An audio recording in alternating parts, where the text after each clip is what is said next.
word stupid is a strong word, but when it comes to your SSDI claim and making mistakes on your SSDI claim, stupid might not be a strong enough word. That's what I'm gonna deal with in this video. The 7 stupidest mistakes you can make on your SSDI claim. If you're ready for this, let's get it started. If I had $1 for every mistake someone has made on an SSDI claim, Jay-Z would be asking me for a loan. I'm being facetious here, but the stupid mistakes I'm going to talk about are 100% avoidable. Now, I'm not trying to insult anybody by using the word stupid, but I got to get your attention somehow, don't I? Like I said, these are completely avoidable mistakes. If you have basic self-awareness, common sense, a good friend, and a Google Calendar, you're going to be all right. You're not going to fall victim to these errors in judgment. Lots of people have these things and still end up falling short for no reason at all. Then they get their decision on the claim with those dreaded 2 letters, i.e., insufficient evidence. And they'll be sitting at home with a denial letter in their hands, wondering how it all went so wrong. All they had to do was avoid these 7 traps. Let's get into the 7 stupidest mistakes you can make in your SSDI claim. Mistake number 1, not fully completing your forms. Missed questions, unchecked boxes, and so on and so on. When you leave questions unanswered, you're likely leaving money on the table.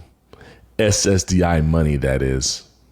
Every question on a form your DDS examiner sends out to you to complete is important. Let me say that again. Every question your DDS examiner asks you to complete on a form is important. Among the forms your examiner gives you, the one form usually with the most incomplete answers or no answers at all is the work history form, otherwise known as SSA 3369. I've seen these forms hundreds of thousands of times. Some people give 3-word answers describing what they did on the job, as though that will help anybody. Others leave off how much they got paid on the job. There are even some who forget to check the boxes on how much they lifted or carried on the job. Basically, they're just mailing it in. No pun intended. All that means is more work for the examiner. I guarantee you they're not going to be happy because they're this close to finishing your case. And now they got to call you to get more information that you should have provided the first time around. That's called double work where I come from. So here's a tip. Review your form a second time before you send it in. Just like in school when they tell you to review the answers on your test before you turn it in, you need to take the same approach with these forms. Make sure questions are completed properly and answered correctly. Be mindful of what the question is asking for and answer it to the best of your ability. Nothing says careless than a jack-legged job on your work history form, or any form for that matter. Oh yeah, make sure your examiner can read your handwriting. Maybe that's 8 stupid mistakes. Mistake number 2, not mailing your forms back in timely. When it comes to sending in completed forms, I'm not sure what more the examiner can do to help you complete this simple task. They give you an envelope to mail back the form, the postage is paid, there's a barcode to get your form scanned immediately into your claim, but still people don't send back the form on time. The DDS typically gives you what is called due process. Due process is a reasonable amount of time your examiner gives you to send back that completed form. Usually it's a 10 calendar day window, but depending on how DDS examiners track their daily case tasks, it could actually be up to 2 weeks or 14 calendar days. But you don't want to bank on that. You need to work based on the actual due process policy of 10 calendar days. Now I know life happens. You have a condition or set of conditions that make it challenging for you to get through the form. That's why you need help from a friend to help you fill it out and mail that form in. But with or without help, that form needs to be mailed back as soon as possible. Here's a tip. You can always ask for a time extension. Tell the examiner you need a little bit more time to complete it. This lets the examiner know you want to cooperate and you're doing the best given your circumstances. Good examiners will give you a few days. The worst examiners will try to close your case before time is even expired. But the best examiners will ask you how much time you need. Either way, you still put your best foot forward when you let the examiner know where you are. Just don't go silent on them. Mistake number 3, not returning your examiner's phone call. You need to treat a phone call from your examiner like Ed McMahon or Steve Harvey with that Publishers Clearinghouse sweepstakes check showing up at your door like bam. You're not trying to miss it when it comes. Anyway, when that examiner calls you, you need to be ready to pick up that phone and answer whatever questions they ask you. They could need updated information from you. They could need you to reach out to one of your doctors. They may need to send you a form to take to your third party. But what you don't want to do is not call them back, especially if they leave a voicemail. I'm not saying you have to have your phone attached to your ear. I'm also not saying that your examiner is going to be blowing up your phone all day, every day, because they won't. They will leave a voicemail, I promise you, because they're required to document in your case every single time they try to make contact with you. Your job is to simply get back with them as soon as you can. Failing to do this could end up with that insufficient evidence line on your denial letter. Mistake number 4, failing to show up for your consultative exam appointment. I'm going to keep it real here. CE failures are a regular occurrence. It's one of the oldest, stupidest mistakes in the book. I actually addressed this whole issue in a video that I did on what a consultative exam is. I put a link in the description, and if you click on that, it'll take you right to that video. What I will say is this: there is something much worse than failing to go to a CE, and that is refusing to go to a CE. Now, if you have a legitimate reason why you don't want to go to a CE appointment, be sure to tell your examiner. Maybe you're under strict bed rest. Maybe you had a death in the family.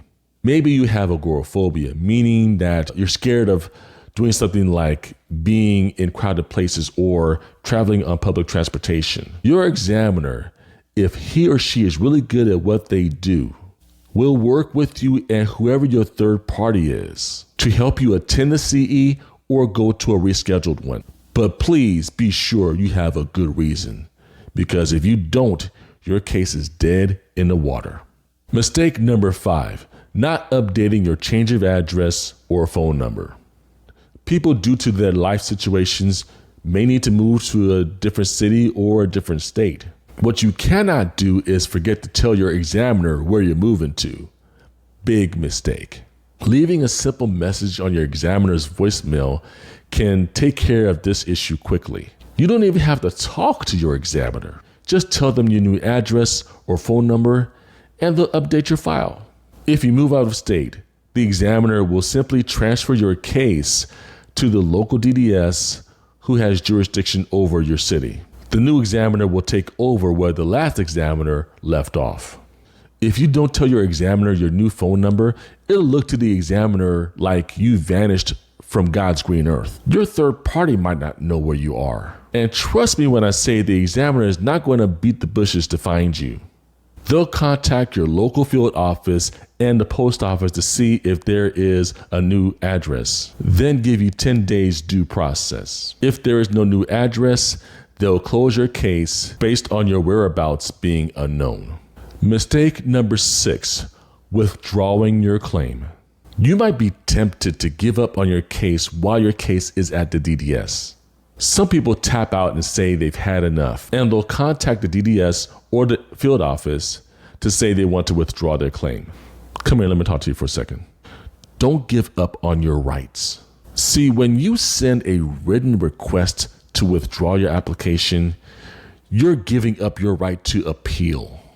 You also could be giving up an opportunity to use that same disability period when you withdrew your claim on a future application. Here's a tip. Instead of saying that you want to withdraw your claim, tell the examiner that you don't want to pursue your claim any further. The examiner will stop developing your claim and make a determination based on the evidence in file. What this does is secure your appeal rights. Plus, that decision in the future can be used to extend your period of disability. you could get what is called a closed period allowance. But if you're denied, you can appeal within 60 days, which leads me to mistake number 7, not appealing your initial claim within 60 days. If your case is denied, you have a 60-day window, that's due process, to appeal your decision. Some people simply ignore or forget to appeal. Some say it isn't worth it to appeal. That's a huge mistake. Just because you got denied on your initial application doesn't mean that you will get denied at the reconsideration or recon level. But here's a not so new news flash. Examiners are human. They make mistakes too. And I can't tell you how many times I've gotten a recon case with blatant, unforgivable mistakes at the initial decision. It was basically cleanup work at that time, and I was able to allow them at the recon. Also, some cases don't get sampled for any kind of review inside or outside the DDS. So some badly worked claims actually fall through the cracks without ever getting checked. So my advice to you is appeal. Don't even hesitate.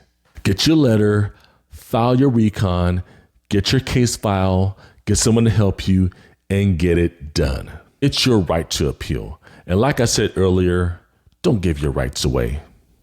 And that's all I got for this video on the 7 or 8 stupidest mistakes you can make on your SSDI claim. I've got more videos, like I always say. Don't leave me hanging, because I'm going to see you on the other side.